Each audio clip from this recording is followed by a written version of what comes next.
고린도서 15장은 우리가 전통적으로 부활장 그렇게 이야기를 합니다. 처음부터 끝까지 부활에 대한 이야기를 쭉 전해주고 있기 때문에 아마도 이렇게 15장만 떼놓고 보면은 정말 부활에 대한 소논문처럼 하나의 논문처럼 이렇게 내놓아도 부족함이 없을 정도로 부활에 대한 모든 것들을 다 집약해 주고 있는데 그런데 바울 사도가 이런 그 부활의 이야기를 하면서 자신의 관련된 신앙의 관점, 부활이 자신의 삶에 미치는 영향 두 가지를 이야기를 해주었어요. 첫째가 지난주 우리가 보셨던 그 은혜에 대한 자의식의 문제예요. 여러분 지난주에 우리가 보신 말씀 기억하시는지 모르겠어요. 사실 그리스도의 십자가의 사건으로 인해서 우리가 용서받은 것은 죄 문제와 그 다음에 죄책 이렇게 이야기합니다. 이 두 가지가 십자가로 인해서 분명히 사라졌습니다. 다시 말하면 죄가 사라지고 죄책감이 사라지는 겁니다. 그리고 그 죄책이라는 그 말은 이것은 늘 어떤 그 죄의식에 대한 개념하고는 조금 달라요. 여러분 죄책이라는 말이 뭐예요? 그것은 내가 지은 죄에 대한 책임이 따라온다는 거예요. 그리고 그 죄에 대한 책망이나 심판이 따라온다는 것을 말해요. 그게 죄책이에요. 그런데 그 죄책을 느끼는 감정을 죄책감 이렇게 이야기하는 거예요. 그래서 우리가 하나님 앞에서 내가 이렇게 살았는데 하나님이 이것 때문에 나를 고통을 주시진 않을까? 혹시 나를 아프게 하거나 때리진 않으실까? 이런 것에 대한 두려움을 느끼는 것, 이런 것들이 죄책이란 말이에요. 죄책감이에요. 이 죄책은 징계하고는 조금 달라요. 징계는 하나님께서 너 정신 좀 차려 이래가지고 정신 차리도록, 정신이 번쩍 나도록 하나님께서 우리에게 역사하시는 그런 방식이 징계라고 말한다면은, 죄책은 내가 지은 죄값에 대해서 대가를 받는 거예요. 그러나 이제 여러분 또 이것은 예전에 우리가 이야기했던 보응이라는 개념하고 또 달라요. 물론 죄책이 보응 때문에 오는 것일 수도 있지만 성경에서 이렇게 말하는 여러 가지 단어들이 있어서 우리가 그런 것들을 좀 살필 필요는 있습니다만, 죄가 용서받고 난 이후에도 보응은 왔잖아요. 근데 이 보응이라는 개념이 사실은 한편으로 오늘날 그리스도인들에게는 징계라는 성격과 좀 비슷해요. 징계처럼 찾아와요. 그 말은 다른 말로 말하면 내가 그리스도 안에서 죄 용서받고 하나님의 자녀가 된 이후에 죄 때문에 내 인생이 무너지거나 망하는 일은 없다는 거예요. 그런 적은 없어요. 그럴 일은 없어요. 우리는 거기에서 자유함을 얻어요.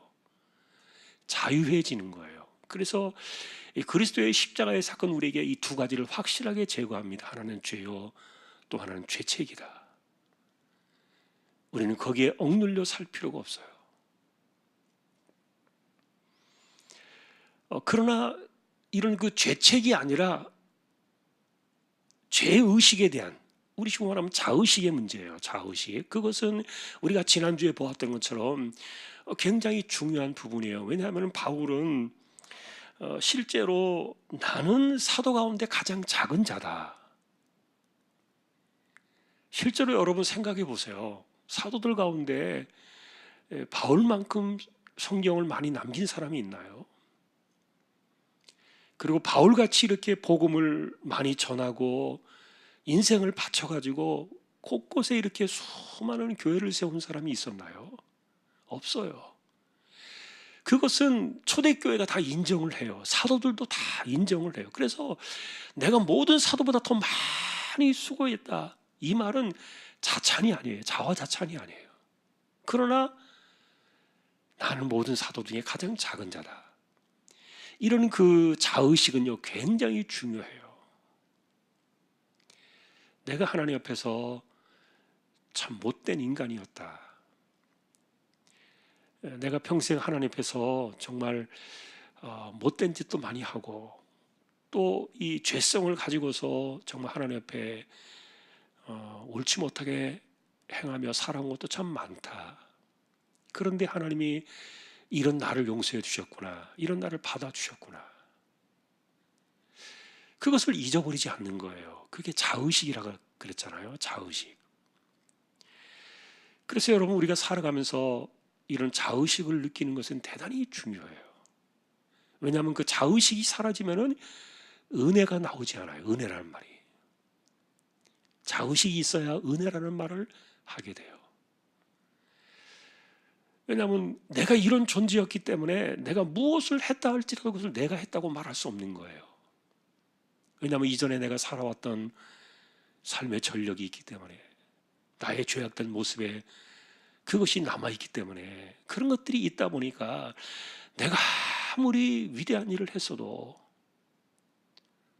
그런 나 자신의 이런 그 꼬리표가 겸손하게 만들고, 그리고 마음을 가난하게 만들고 그러는 거예요. 그래서 은혜를 고백하는 거예요. 그러니 여러분, 우리가 자의식을 갖는다는 것은 중요해요. 잊어버리지 않아야 돼요. 어떤 사람들은 이 죄책으로부터 우리가 자유함을 얻었다라고 생각해서 이런 자의식마저도 지워버리려고 해요. 뭐 예를 들면 여러분, 우리가 하나님 앞에서 얼마나 위대한 존재인가라는 것들을 깨닫는 것, 다시 말하면 우리가 하나님의 자녀라는 그 위대한 그 타이틀을 얻은 것, 그리고 그래서 우리가 하나님 앞에 얼마나 위대한 존재이고 얼마나 존귀한 존재인가라는 것들을 깨닫는 것은, 그것은 하나님께서 우리를 바라보실 때 하나님의 관점으로 우리가 이해하는 것이지만, 그러나 나를 이해하고 나를 바라보는 데 의식의 중심에는 언제나 이런 것이 있어야 돼요. 나의 나된 것은 하나님의 은혜다. 실제로 여러분, 부활신앙이 바울에게 가져온 위대한 첫 번째 그의 삶을 건드렸던 것이 첫 번째 그거였고요. 두 번째는 오늘 우리가 보신 이 내용이에요. 나는 날마다 죽는다. 이분이 죽는다는 이 말은 뭐 때문에 한 이야기예요? 그것은 부활하고 난 이후에 부활의 영광을 바라보면서, 다시 말하면 이 부활이라는 신앙이 너무도 확실하기 때문에, 우리가 분명히 그리스도와 같이 영광된 몸으로 변화되어서 그분 앞에 서야 될 것이기 때문에, 그래서 이 부활신앙의 개념은요, 내가 하나님 앞에 선다는 이 분명한 의식을 갖게 하기 때문에 지금의 나를 그 하나님 앞에 서게 될 그때의 모습을 바라보면서 현재의 나를 이렇게 절제하게 만들고, 이 모든 것으로부터 나를 건지게 만들고 그러는 건데요. 바울은 여러분, 이 이야기를 하면서 이 부활신앙이 없이 살아가는 사람들, 다시 말하면 여러분, 우리가 예수 믿는 사람들이 부활신앙이 없겠습니까? 부활신앙 다 가지고 있어요. 그런데 이것을 잊어버리면, 이 부활에 대한 의식을 잊어버리면 내 삶 자체가 어떻게 되어집니까? 이 땅에서의 되어진 일들만을 가지고 평가하고 판단하다 보면은, 이 세상 것 가지고 이야기하다 보면 가치관이 달라져 버리지 않겠어요? 다시 말하면 내일 죽는다면, 그리고 세상의 종말이 머지않아 온다면, 우리가 이 남은 이 짧은 인생 그래도 좀 더 즐겁게 살다 가야 되지 않겠느냐. 그래서 하루라도 좀 더 재미있게 살고 더 즐겁게 살고 더 행복하게 살다 가는 것이 우리 인생의 그 목적이 아니냐, 예를 들어서 이렇게 생각을 했는데, 그런데 바울은 그 하루의 시간조차도, 내게 주어진 그 하루의 시간조차도 나는 나를 즐겁게 하기 위해서 살지 못하겠다, 이렇게 이야기하는 거예요. 그게 죽는다는 표현 속에 들어있어요. 왜냐하면 내가 부활하신 그리스도 그분 앞에 설 것이기 때문에. 그래서 여러분, 내가 언젠가 내가 어떻게 될 것인가, 이 세상은 짧아요. 굉장히 제한된 시간이에요. 지금 우리가 바라보는 10년, 20년, 여러분들이 생각하는 30년, 40년, 이런 시간들이 굉장히 길어 보이는 것 같이 생각되어질 수 있지만, 그러나 정말 순식간이에요.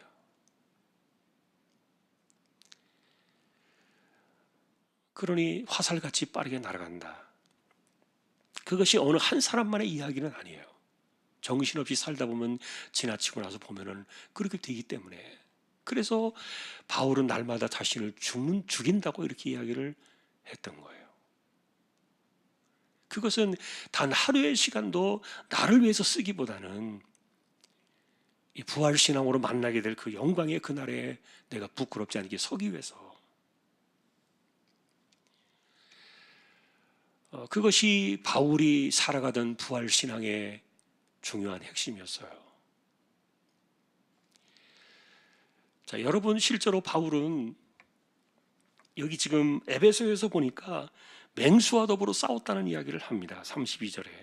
이것은 에베소라는 그 큰 도시에서 거기도 원형 경기장 같은 로마 시대의 그런 것들이 있잖아요. 그 원형 경기장에서 그리스도인들을 집어넣어 놓고 거기에서 맹수하고 막 싸우게 해요.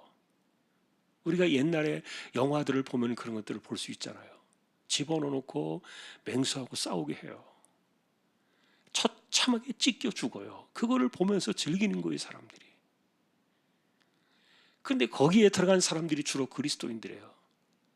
그 당시에 유대인들은요, 유대교로서 그들은 종교를 인정받았어요. 그러나 기독교는 종교로 인정을 받지 못했어요. 왜냐하면 기독교는 오직 구원은 그리스도 한 분밖에 없다.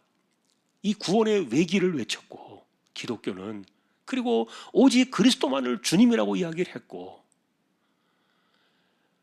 그래서 다른 길은 구원의 길이 없다고 이렇게 이야기를 했기 때문에 지금도 이런 것 때문에 기독교가 독선적이라고 공격을 당합니다만, 로마 시대에도 그런 것 때문에 오랜 시간 동안 300년이 넘도록 이 기독교도 종교로 인정을 받지 못했어요. 탄압의 도리어 대상이었죠. 그래서 기독교인들을 많이 이렇게 원형 경기장에 집어넣고 그랬는데 바울이 보니까 들어가 있었네요.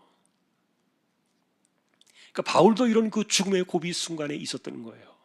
그런데 아마도 맹수하고 이렇게 싸웠다 그러니까 뭐 혼자 들어가지는 않았겠죠. 마치 이것은 여러분, 사자굴 속에 던져진 다니엘이 그 사자에게 전혀 해를 당하지 않았던 것처럼 그런 개념이 아니에요. 정말 다니엘은요, 신비로운 그 역사 속에서, 그것은 우리가 이제 내년에 우리가 좀 더 깊이 찾아보려고 하는 하나님의 나라라는 그 특별한 신적인 영역의 공간이 들어온 시간이에요. 다니엘은 그 속에서 그가 보호를 받았던 거예요. 멀쩡한 이런 그 사자가 말입니다. 굶주린 사자가 자기 눈앞에 떨어진 이 사람을, 다니엘을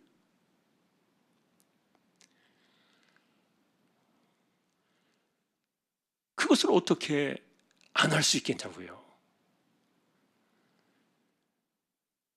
자, 이것은 우리가 이제 시간이 지나면서 조금 더 우리가 살펴봐야 될 그런 주제입니다만, 어쨌든 지금 이 이 바울이 에베소에서 맹수와 더불어 싸웠다는 이 표현은요, 그런 그 사자굴의 어떤 그런 개념이 아니었던 거예요. 진짜로 목숨을 걸고 싸웠던 거예요. 아마도 피투성이가 되었겠죠. 실제로 여러분, 바울은 돌에 맞아가지고 죽을 뻔했던 적들이 적지 않아요. 비두니아에서 그랬나요?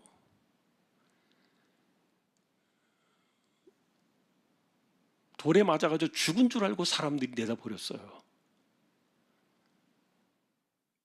그렇게 성 밖에 내쳐졌는데, 버려졌는데, 이제 저녁이 돼서 날이 서늘해지고 그러니까 정신이 돌아온 거예요.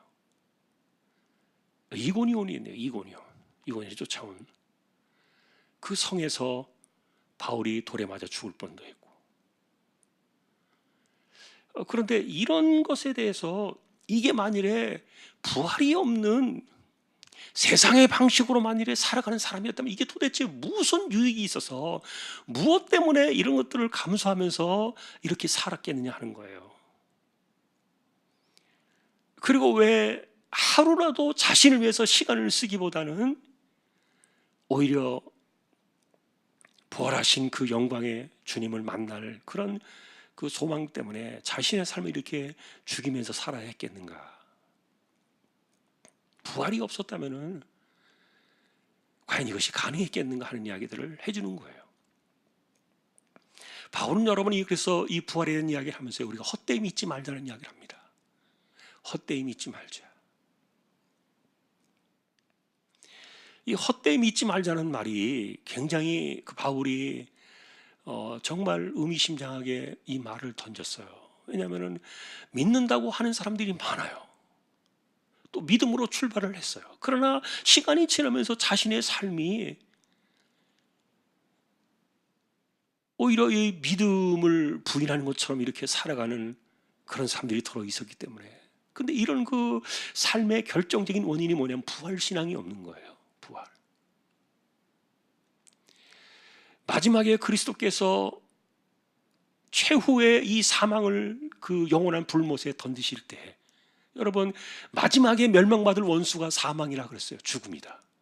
근데 이 죽음이라는 이 덩어리가 마치 살아있는 어떤 하나의 실체와 같이 이렇게 표현되고 있는데, 이게 마지막 최후의 영원한 지옥 불못에 던져질 것이 죽음이라 그랬는데, 그러니까 부활이라는 개념은 영원히 사망이 존재할 수 없는 죽음의 그 그림자라고는 어느 하나라도 들어올 수 없는 그런 완전한 상태를 부활이라고 이야기를 하는데, 어쨌든 오늘 이 이야기를 이제 우리가 정리해 보면서 말한다면은, 지금 그래서 우리가 하나님 앞에 왜 우리가 깨어 있어야 되느냐, 왜 우리가 죄와 싸워 이겨야 되고 우리가 매일같이 내가 죄에 대해서 죽어야 되느냐 하는 이런 문제에 대해서, 이것은 우리가 하나님 앞에 서게 될 그 부활의 영광, 그것 때문이다.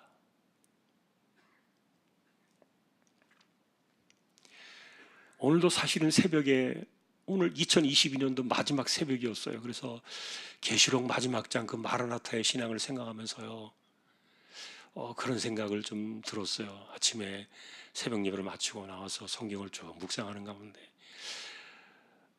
내가 진실로 너희에게로 내가 속히 오리라.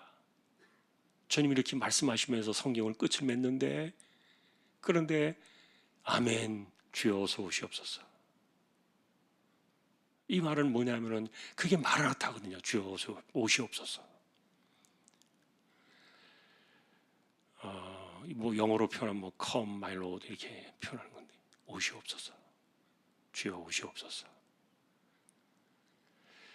그런데 정말 이렇게 이 오시옵소서라고 다시 오실 주님을 바라보며 그 재림의 신앙을 우리가 가지고 살아야 되는데, 그것이 우리의 마음속에 진실한 고백이 되고 있나? 그런 생각들을 아침에 좀 많이 묵상을 했어요. 마라나타의 신앙, 정말 다시 오실 주님을 우리가 정말 고대하고 있는가? 그럴 때 우리에게 찾아올 그 영광의 부활의 영광과, 그리고 우리가 하나님 앞에서 서게 될 그 영광스러운 그 모습들이, 그것이 지금 나의 삶을 지배하고 그것이 나의 삶을 지금 영향을 미치고 있는가? 그래서 이제 결론적으로 정리해 본다면, 예를 들면 바울을 이렇게 볼 때요,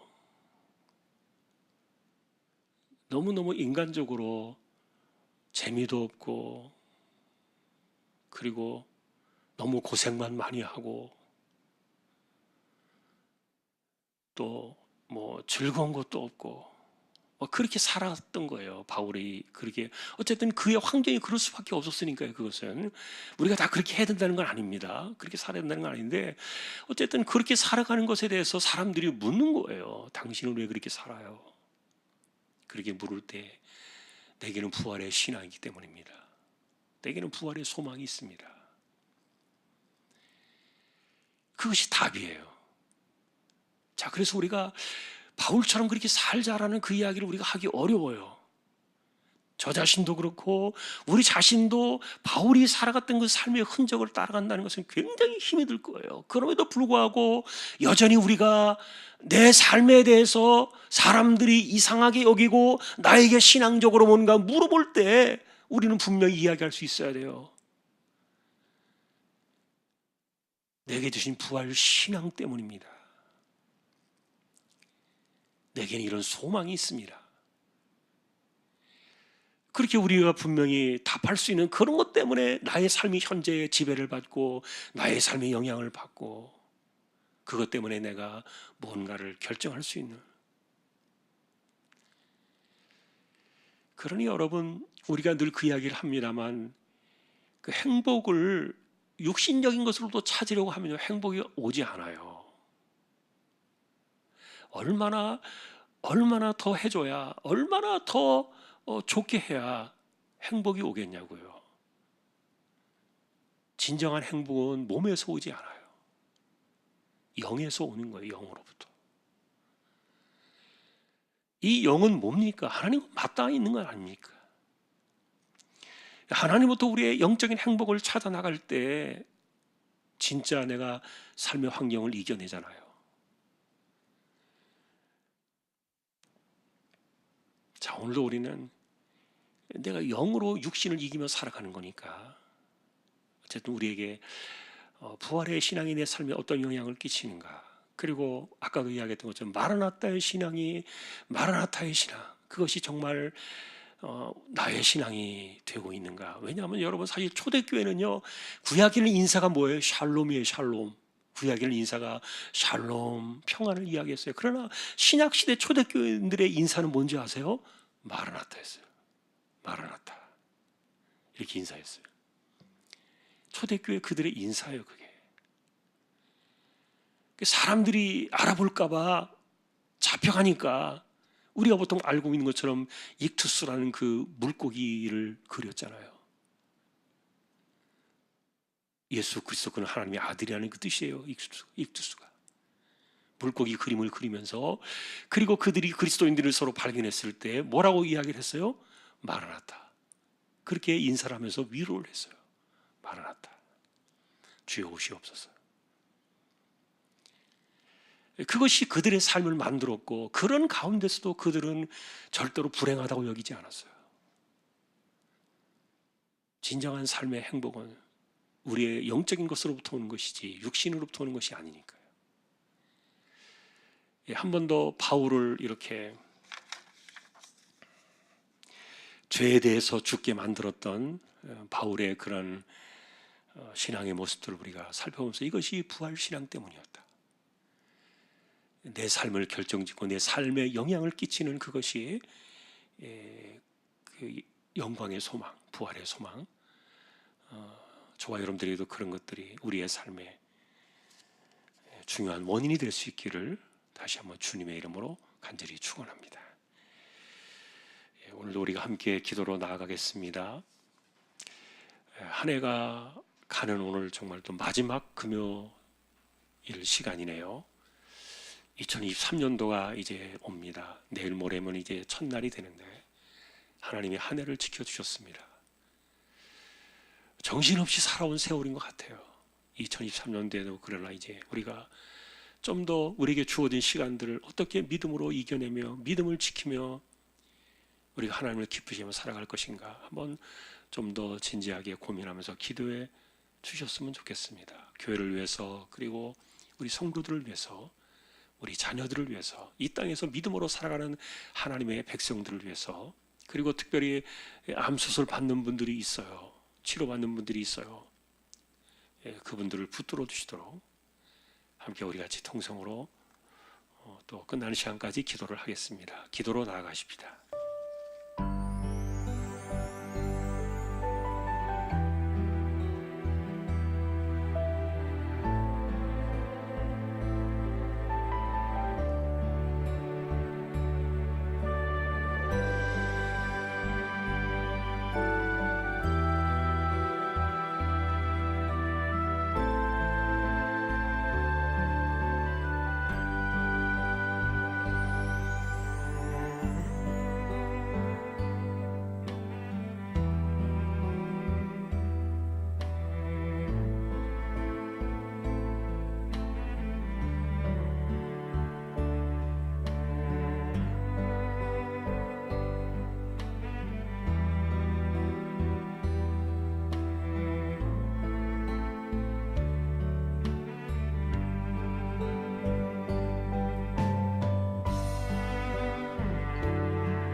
우리에게 영원한 생명을 주시고 다시 오실 우리 주님 예수 그리스도의 은혜와 하나님 아버지의 사랑과 성령님의 감화 감동 위로 인도 교통 충만하심이 한 해를 보내고 새로운 새해를 맞이하면서 보다 더 깊은 믿음과 그리고 다시 오실 주님을 소망하는 영원한 부활의 소망으로 더 깊은 믿음으로 승리하는 한 해를 바라보는 우리 모든 심령들, 조항의 가족들 위해 이제로부터 영원까지 항상 함께 있을지어다. 아멘.